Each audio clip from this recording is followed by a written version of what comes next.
Good morning, friends. Today I am again live with the topic after Blenheim by Robert Southey. This is the topic, as I have already told you. Presently I am going on with the topics which are meant for the ICSE students, which are covered by the ICSE English Literature syllabus. Now I have already presented or discussed, I was live with some. Right now I am with the topic after Blenheim. So after Blenheim, Blenheim is the name of a place. Blenheim is a name of a place. It is originally in Germany. It is originally in Germany, in the state of Germany, in the Republic of Germany, and in Bavaria province at down-trodden city, township. And so Blenheim presently is a city, Blenheim is a village in the state of Bavaria of Germany. So Blenheim is a village. It is in the province Bavaria in the state Germany. Now why was it got the name in the literature? Has it any special significance? Yes. In Blenheim, a battle was fought. What was the battle? To know about the battle, you have to go back a bit. I am talking of the case of the War of Spanish Succession. The War of Spanish Succession. And a battle was taken place, a battle was fought in Blenheim in the 13th of August 1704. A battle was fought at Blenheim on 23rd of August in 1704. It was fought between the two groups. In one group it was Franco-Bavarian group. Franco means France, and Bavarian, which is another state. And there was in the other part of the battle, the opponent of them were a grand alliance. Grand alliance means some countries coming together to form a group to fight against the opponent. And that grand alliance was led by the Great Britain, England, and the other participants were Netherlands, Bavaria, and some other, and the Dutch. Dutch means the Netherlands. So two groups fought between each other at the place. The name of the place is Blenheim. It is a village. Presently it is then, and presently also it is in Germany. In German it is named as, in English it is known as Blenheim, or in Germany it is known as Blenheim. Blenheim, Blenheim. So Blenheim in English, it is in Germany, it is Blenheim. It's Blenheim. It's a village in the province of Bavaria of Germany, and it is beside the Donau River, Donau, Donau River. it is spelled out, pronounced in Germany in some different way, but in English we are pronouncing Donau River. It is 10 miles or 16 kilometers in the southwest of Donauwörth. Donauwörth is a township in the state of Bavaria. So it is Germany, and a province of Germany is Bavaria. A township of Bavaria, one of the townships of Bavaria was Donauwörth, Danauwörth is Donauwörth, and the 16 kilometers or 10 miles in the southeast of Donauwörth, there is a village beside the river of Donaube, D-O-N-U-B, Donaube River, and the name of the village is Blenheim, B-L-I-N-D, Blenheim, and in English the name is Blenheim. Now, why it is so much in our discussion? My dear, Blenheim came to be a famous one because of a battle fought. In 13th of August 1704 between two groups. One group was led by the France, and the army was named Franco-Bavarian Army. Franco-Bavarian Army, they had a strength of 56,000 soldiers on that day. On the day of battle, they had this strength, and they fought against the Grand Alliance. The alliance was led by England, and the other supporting, associating countries were Netherlands and Bavaria and some other small areas. So this is the battle. This, in the English part, that is the Grand Alliance, was headed by the commander Duke of Marlborough. Duke of Marlborough was the chief of the Alliance army, and there was another leader. He was Prince Eugene, E-G-E-U-G-E-N-E. The way you can pronounce it, Eugene or Eugene, whatever it may be. So they are the prime leaders, and the leader, the Franco-Bavarian army, was led by three important personnel.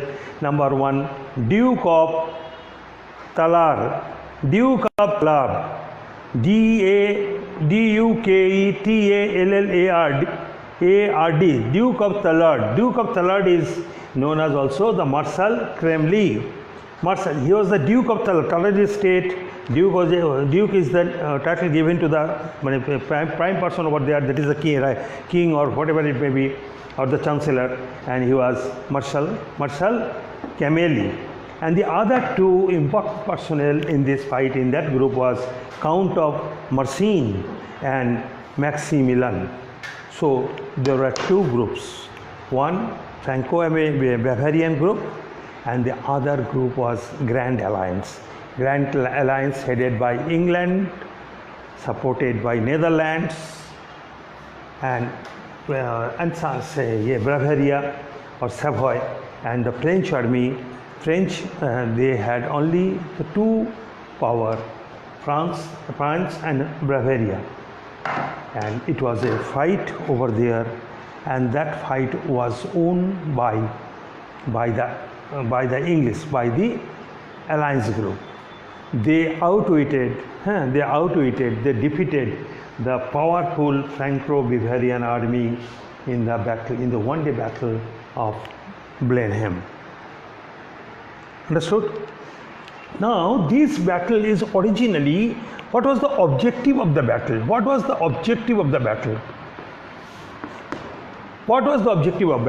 Come to this point. That is a very, very important part, because you should know the history. Without history, you cannot help yourself establish anything in your mind. in some concrete manner. It was a part of war of Spanish succession. Now, this is the term war, and here is the term battle. What is the difference between war and battle? What is the difference between war and battle? A battle is a particular fight. Just as we say the battle of Panipat, the battle of Palashi. So a battle is a particular fight, okay, between the two groups. And war is a combination of good number of fights, good number of battles in the different fields. So war is much more comprehensive. War is the comprehensive term, comprehensive one. This is war, and these may be battles, because a war cannot be fought in a particular place. War is a very massive. It's a very comprehensive aspect. It's a long fight. And this war was carried on during this period. It started in 1701 and it was carried till 1714. So it was a war, long-standing war in the history of mankind. So it was another world war, which we are not talking so much in our basic history. So we know about First World War, Second World War, but it was also World War. But here it should be treated more as an European war. Because most of the European states were involved. So in spite of terming it, in spite of denoting it as a world war, it should better be considered as an European war. It was war involved by most of the European countries, and the country, why did the war was carried on from 1701 to 1714, and it was for a specific reason. What is the reason? The War of Spanish Succession. What happened to it? In 1700 and before, the years, but the period before 1700, Spanish kingdom was huge, was in fact a very huge kingdom. It was a confederation of a very good number of other states. It was a confederation. Confederation, do you know? Confederation is the collection of some individual unit, making it a combined unit. So some units are there, they are the different units. When the units are tied together under the same rule, under the same thoughts, that is known as confederation, under the same objective. And this confederation and this Spain Empire, in 1700, Spanish Empire Spanish empire was of a global confederation, okay, and it included the states like Netherlands means Dutch, Italy, Philippines, and some parts of America. So it was a huge empire, and the empire was crowned by, the emperor was under the rule of Charles II. Charles II was the ruler of this Spanish empire. So 1700 and before, Spanish empire was a confederation of a good number of states, present states, naming Netherlands, Italy, Philippines, and some parts of America. So it was a good confederation, and confederation has a huge strength, huge power. And the man who was leading that empire was Charles II. But what happened, you know? Naturally, in case of the dynasty, you know, if the king dies, naturally his son is expected to be put in the throne. So the man coming to the throne would be his heir. His heir. But what happened in case of Charles II? Charles II had no son. He died in November 1700, but he had no heir to be placed in the throne. So who would be? Who would be the king then? Who would be the monarch of that empire? So there was a fight. There was a great fight. There are good number of names were coming in, but from different organizations. Netherlands was delivering, Germany was delivering, France was delivering, Spain was delivering, good number of names. But the different groups advocating different names. And so there was a tussle with regards to the next heir of the kingdom. And thus everybody wanted to place himself in the throne of the Spanish Empire, but it was not agreed. So great battles were fought between the two groups were developed. One time, France was also at that time very powerful country, but in terms of warfare, they had a huge domination in the different parts of the world. So France tried to take over the charges of that. That's Spain, including Vienna, Italy, Netherlands and all. But there were other groups, other groups, that is Netherlands and England, they did not like to allow the France to place itself in the monarchy, in the empire. So the battle started, and huge number of battles were fought,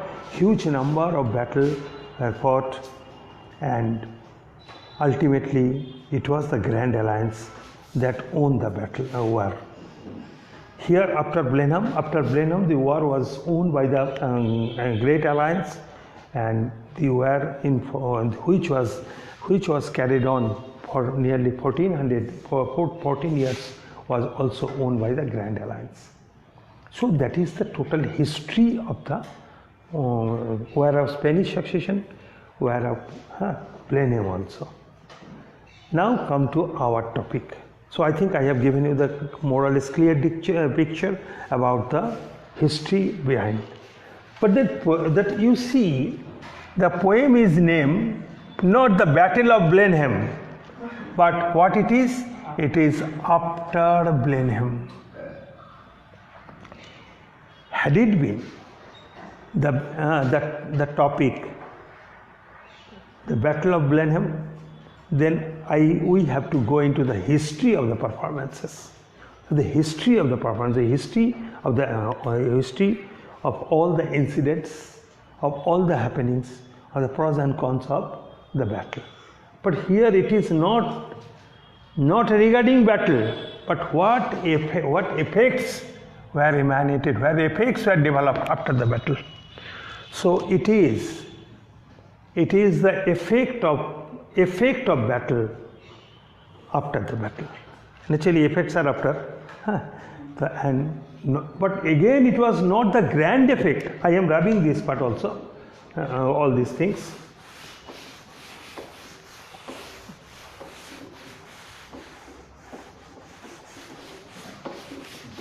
Here,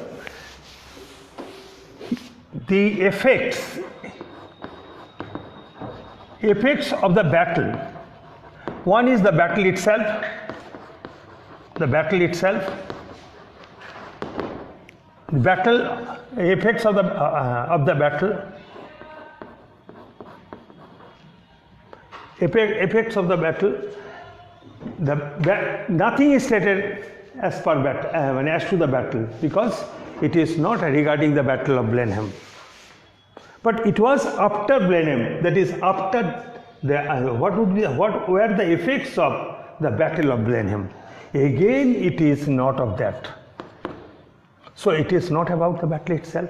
It is not about the general effects of the battle, but it is the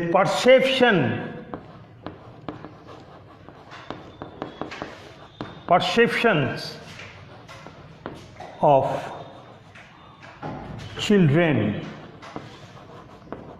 children about the battle. It is the perceptions of the children about the battle. Perception of the children about the battle. And the perception of an old man. So it is human perception. It is the perception of some human being. The perception of some human being with regards to the battle.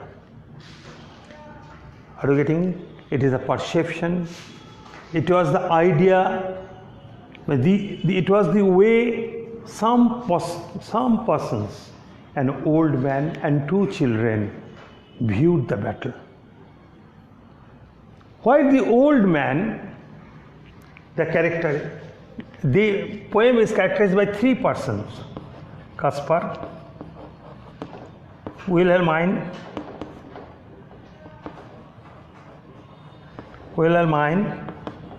and Peterkin.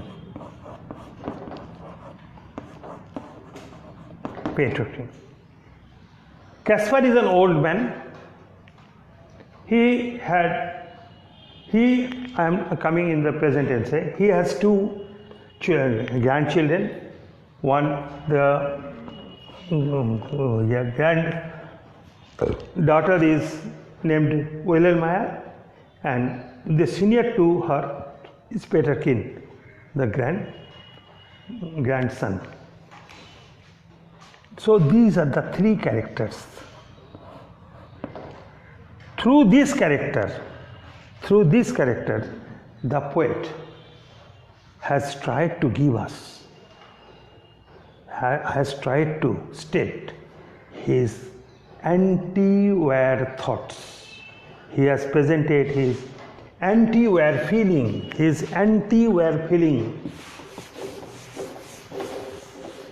the anti-war feeling of the poem. The anti-war feeling of the poem has been tried to be shown in this poem.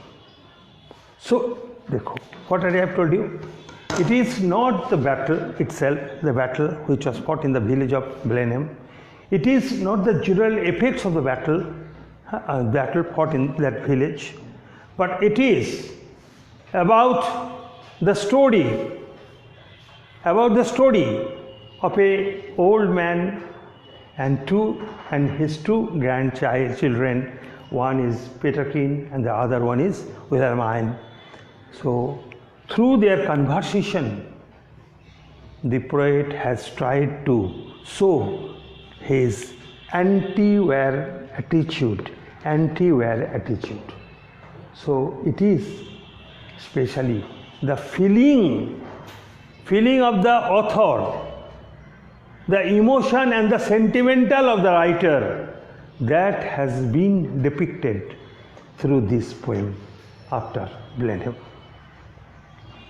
So the basic character of this poem, I am letting you know. Yes, in the last occasion, whenever I was discussing the pros and cons of Daffodil poem, the poem Daffodils, I have told you a lot of things. That it should be regarded as a lyric poetry. It is a ballad. This poem is a ballad. This is a lyric poetry, and it is a romantic poetry also. It is a romantic poetry also. Why it is a ballad? A ballad, I have told you, a ballad is a simple popular song. It is a long narrative poem that tells a story. So a ballad is concerned with a story,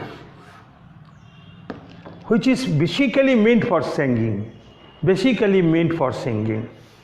So this is a poetry meant for singing, and the message of singing is that the war is not good for the mankind.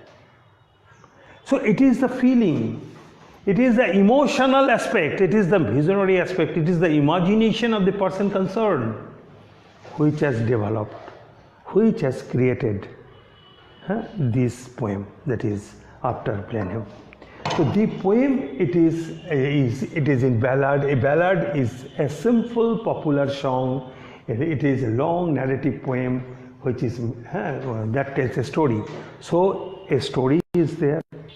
The story has been presented in a long way, long manner, and that story, that thing is subjected to be sang, and that is known as ballad. Okay. It is a lyrical one, lyric poetry. Lyric, as I have already told you, a lyre is a composition meant for singing. So it is a lyric poetry, because it contains a good number. It contains a good number of lyres. Lyres are the composition meant for singing. That each and every line is meant for singing.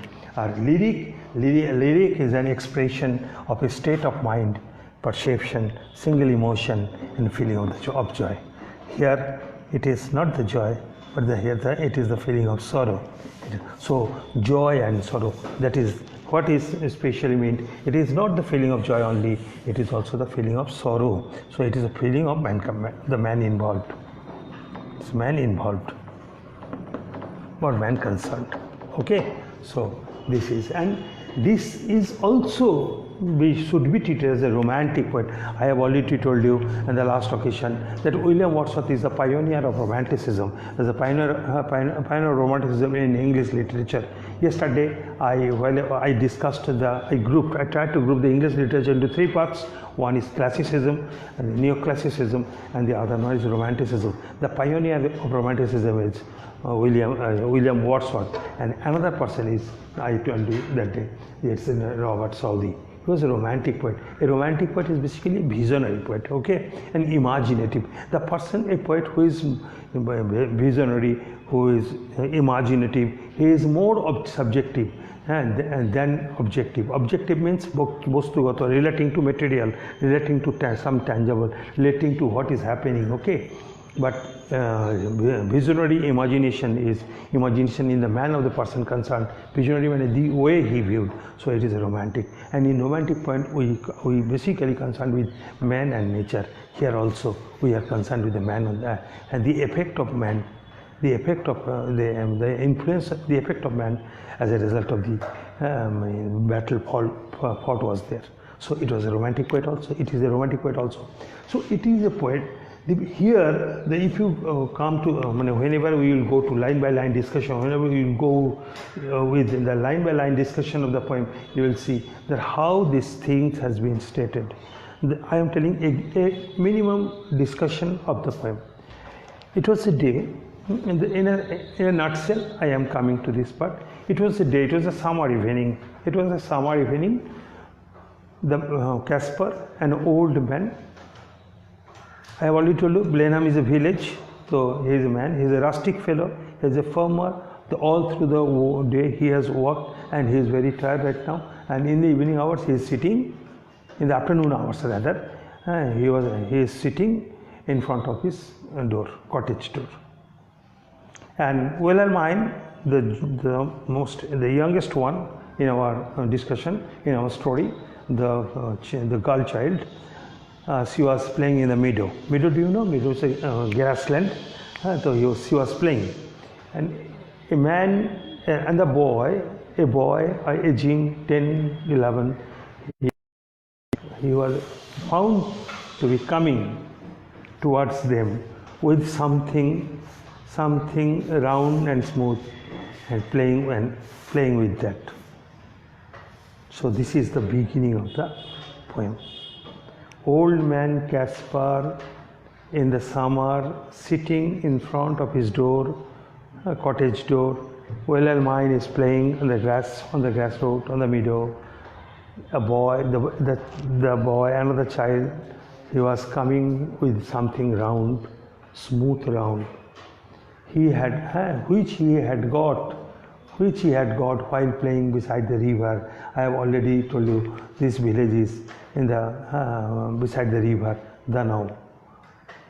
Now the boy, that particular chap, that child, well,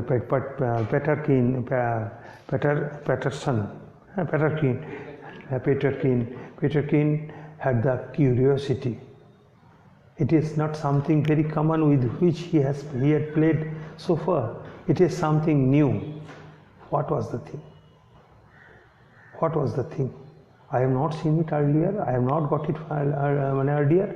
Then it was his curiosity, and he wanted to get his curiosity solved with the knowledge, by the knowledge of his grandfather. And the man Kaspar checked it, and he remarked that it was the skull of anyone who had died in the battlefield of Blenheim. Then the man added that you are getting this one, but I have got many so far. While I was plowing I used to plow in the field. Whenever I am plowing in the field, I am getting huge, because all are coming while digging the soil with my plowshare. So I have got many, because thousands of people died over there. Where? In the battle of Blenheim. The man said. But the man added, but it was a famous victory. Why? He only added, the man had only idea that it was the famous victory. It was the victory of whom? It is the victory of the Grand Alliance, led by England over the Franco-Bavarian group. It was a grand victory. It was a grand victory. He repeated it. The Duke of Marlborough outwitted the chaplain, the French marshal. But they had that curiosity. Huge. The man also added how their houses were burned, and his father had to flee somewhere else, and later on they had come again to settle over there after remodeling or rebuilding their house. So, a huge number of persons died. Even the pregnant ladies were killed, and the newborn babies were killed. So it was nothing but the massacre, death and death and death. Nearly more than 6,000 soldiers of French army died. Okay, and more than 5,000 soldiers of the British army died, and it was the probably civil casualty was more than 14,000. So it was a massacre of 25,000 people. It was a death of the Battle of Blenheim, affected the death of nearly 25,000 people. But still, the man is stating it's a famous victory. It was a famous victory. It was a famous victory. He was repeating like the parrot that it was a famous victory. Then the children, one of the children, the boy, asked, "How can it be? How can it be a famous victory when thousands of people died? How do you advocate it? How do you say that it is a famous victory?" And the girl children, Wilhelmine is also not was not agreed with the opinion of her grandfather. No, how can it be? No, not at all. It can never be a famous victory, because it resulted in thousands and thousands of people, and not only the soldiers but the civilians, and not only the civilians but the civilians included newborn babies and the pregnant wives also, pregnant ladies also. How can it be treated as a famous victory? Ultimately, Kaspar surrenders. He says, I do not know, but still I am telling, it was a famous victory. Why the man is telling that? Now this is the question. This is the question, because this has been taught. This has been taught by the then heroes that this was the war. This was the war of patriotism. This is the way for national interest. So anything which is aroused on the point of view of patriotism and for the national interest, that is great. That should be great. That should be famous. So it was right that thousands of people died, but still it was a victory. It was a famous victory because it evoked out of the patriotism and national feeling, nationalism of the persons who fought for this. So it was a victory. So the man did not have any idea of his own, while the children had their respective idea. While the children had the respective idea that war can never be good, the battle can never be good, because it carries no good, it brings no good for the human being. But the man is stating, the old man is stating that yes, it was good, because it consolidated that. My view is that they were told, the general public were told that war was wanted for the sake of the interest of the Grand Alliance, for the sake of something justice, so far as their patriotism and nationalism is concerned. So it was on that thought, and that was inculcated in the minds of the old man. But this particular notion did not came in the mind of the children. They were in their simple thoughts, in their simple attitude, in their childlike simplicity.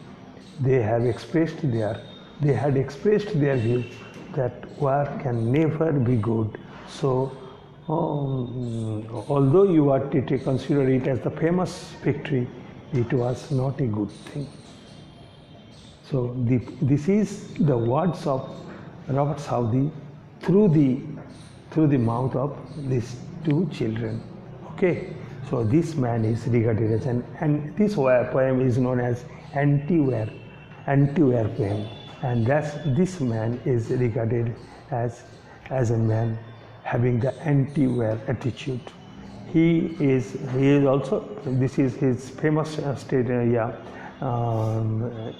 familiarity that he was. There are some leaders, some writers who have advocated in their writings the battle. So they are pro-war poets, but this man and some others are anti-war poets. Okay, the poetry is an anti-war poetry. Clear? So this is the overall discussion and the introduction of the poem. Tomorrow I will take up the line by line discussion, that is analysis and understanding of each and every stanza of the poem. Okay, so thank you, friend. Thank you very much. Stay blessed, stay safe, and be happy. All the best. Don't forget to give like yes, one friend. Fine. This is two things I would like to extend on my part. First one is you have to go through the topic, you have to give your likings, you have to make your comments. I am inviting a good number of comments to state how the deliberations are, how my deliberations are enriching you or making you benefited. So I need your comment and your comment and your likings too. But if you dislike, do that also. But another thing is that today onwards, every day I will be on live. Okay, from 9:30, anytime from 9:30 to 10:30, I may come.